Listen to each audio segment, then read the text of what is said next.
Livro A Voz do Silêncio, da escritora Helena Petrovna Blavatsky. Prefácio. As páginas seguintes procedem do Livro dos Preceitos de Ouro, uma das obras que o Oriente se põe nas mãos dos estudantes místicos. O conhecimento desses preceitos é obrigatório naquela escola, cujos ensinamentos são aceitos por muitos teosofistas. Assim como sei de cor muitos deles, a sua tradução me foi uma tarefa relativamente fácil. É bem sabido que na Índia os métodos de desenvolvimento psíquico diferem segundo os gurus, instrutores ou mestres, não só porque pertencem a diferentes escolas de filosofia, de que existem 6, senão porque cada guru tem o seu próprio sistema, que geralmente ele mantém muito secreto. Mas além dos Himalaias, o método não difere nas escolas esotéricas, a não ser que o guru seja um simples lama, apenas um pouco mais instruído do que aquele que ele ensina. A obra da qual traduzo isto faz parte da mesma série de que se extraíram as estâncias do livro de Dzyan, em que se baseiam a doutrina secreta. Ao livro dos preceitos de ouro se arroga a mesma origem da obra mística chamada Paramartha, que, segundo nos diz a lenda de Nagarjuna, foi transmitida ao grande Arhat pelos Nagas, ou serpentes. Na verdade, um dos nomes dados aos antigos iniciados. Todavia, suas máximas e ideias, conquanto nobres e originais, são a miúde encontradas sob diferentes formas em obras sânscritas, tais como Janani Shrivari. Esse magnífico tratado místico, em que Krishna descreve a Arjuna em cintilantes cores a condição de um yogi plenamente iluminado, e ainda em certos Upanishads.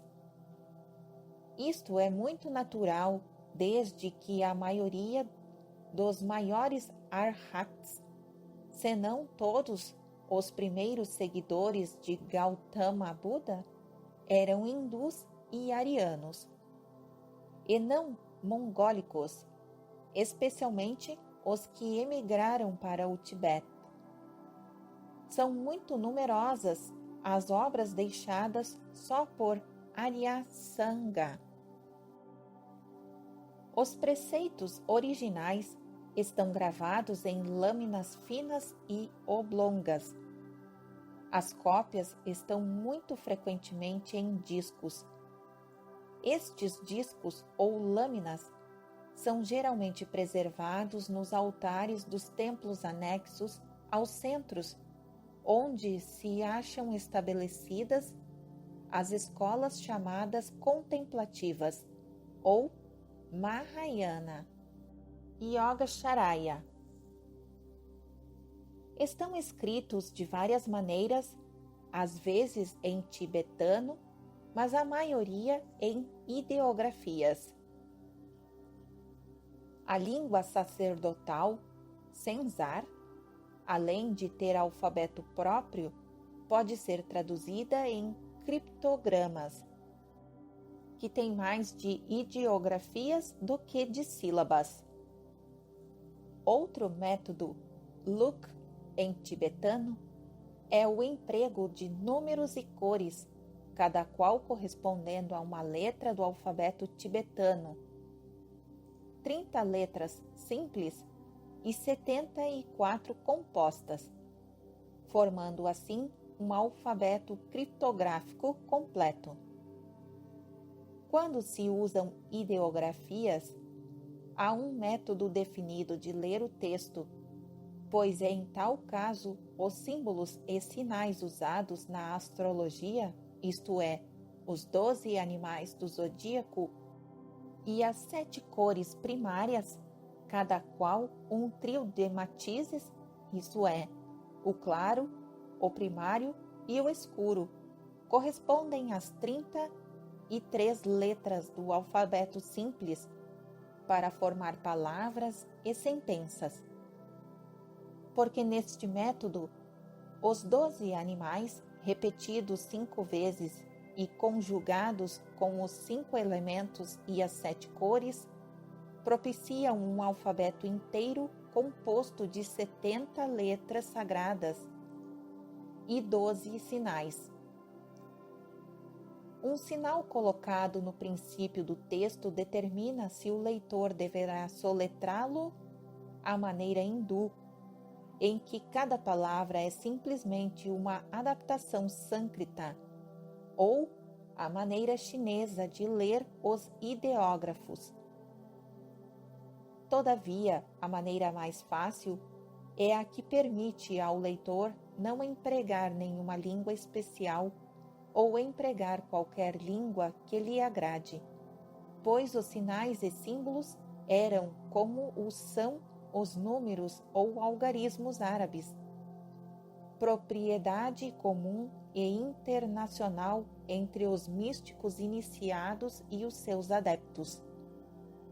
A mesma peculiaridade é característica de uma das formas da escrita chinesa, a qual pode ser lida com igual facilidade por qualquer um que conheça os caracteres. Por exemplo, um japonês pode lê-la tão prontamente em sua própria língua como um chinês na sua. O livro dos preceitos de ouro, dos quais alguns são pré-budistas, enquanto outros pertencem a uma data posterior, contém cerca de 90 pequenos tratados diferentes. Deste, aprendi de cor 39 há anos.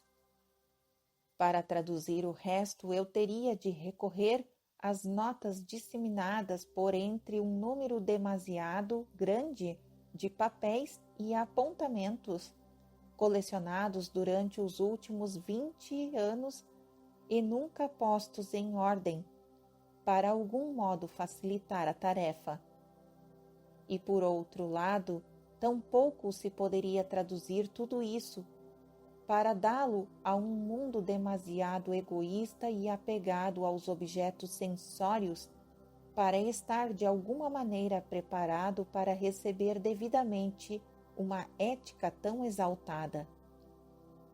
Pois, a não ser que um homem persevere seriamente no empenho de conhecer-se a si mesmo, jamais prestará prazerosamente ouvidos a conselhos de tal natureza. E contudo, esta ética enche volumes e mais volumes na literatura oriental, sobretudo nos Upanishads. Mata todo desejo de vida, diz Krishna a Arjuna. Esse desejo se cinge ao corpo, ao veículo do eu, não ao eu, que é o eterno e indestrutível, que não mata nem é morto. Katha Upanishad. Mata a sensação, ensina Sutta Nipata.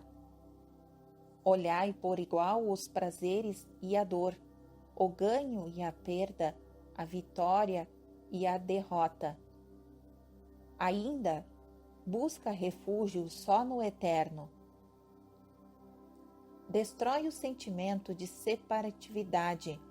Repete Krishna por todas as formas. A mente, manas, que se segue os errantes sentidos, torna a alma, Buddhi, tão desválida quanto o barco que o vento desnorteia sobre as águas. Trecho registrado no Bhagavad Gita 2, número 67. Portanto, julgou-se preferível fazer uma seleção judiciosa apenas dos tratados que mais condissessem aos poucos e verdadeiros místicos na sociedade teosófica e que seguramente correspondessem às suas necessidades. Somente esses poucos apreciarão as palavras de Krishna Cristo, o Eu Superior.